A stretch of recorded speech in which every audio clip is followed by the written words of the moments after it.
Enter అయిన తర్వాత gastric acid barrier అనేది మన స్టమక్లో ఉంటుంది కదా, దాని ద్వారా మన యొక్క mucosa large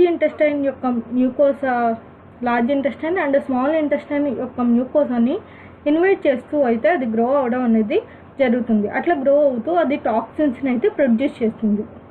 invasion of epithelial cells stimulate the release of pro inflammatory cytokinins. అలా ఇన్వైట్ చేసిన తర్వాత ఆ ఎపిథీలియల్ సెల్స్ని అలా ఇన్వైట్ చేయడం ద్వారా అదేంటంటే ప్రో ఇన్ఫ్లమేటరీ సైటోకైనిన్స్ని అదైతే రిలీజ్ చేస్తుంది, ఒక టాక్సిన్ సబ్స్టెన్స్ని. అలా రిలీజ్ చేయడం వల్ల అది మనకి ఇన్ఫ్లమేటరీ రియాక్షన్ అయితే మనకి కలెక్ట్ చేస్తుంది అనమాట. అంటే ఫస్ట్ స్టమక్లోకి ఎంటర్ అవుతుంది, తర్వాత స్మాల్ ఇంటెస్టైన్, తర్వాత లార్జ్ ఇంటెస్టైన్, తర్వాత అలా బ్లడ్లోకి వచ్చి ప్రో ఇన్ఫ్లమేటరీ సైటోకైనిన్స్ అయితే రిలీజ్ చేయడం అనేది జరుగుతుంది.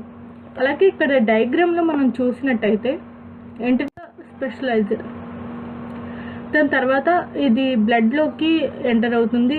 రెటిక్యులో endothelial system, liver, spleen, gall bladder ఇట్లా వచ్చి జనరలైజ్డ్ ఇన్ఫెక్షన్ ఏంటంటే typical fever pattern, nausea, abdominal pain, కొన్నిసార్లు డయేరియా కూడా అయితే వస్తుంది.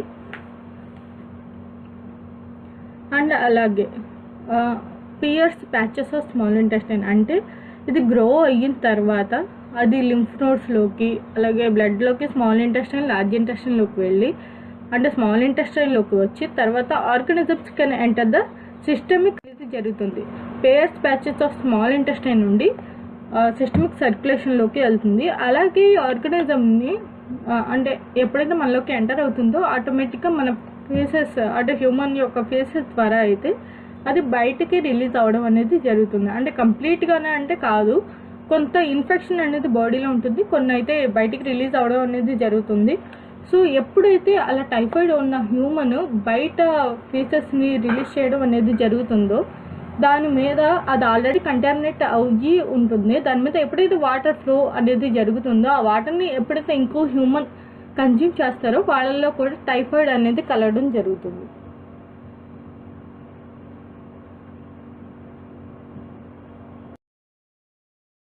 Clinical features.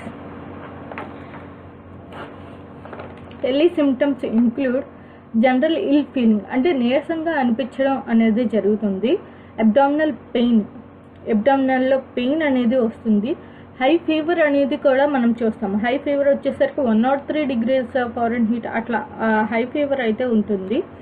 అలాగే కొన్నిసార్లు సివియర్ డయేరియా అయితే మనం అబ్జర్వ్ చేస్తాం వీళ్ళల్లో. కొన్నిసార్లు ఈ డిసీజ్ కండిషన్ అనేది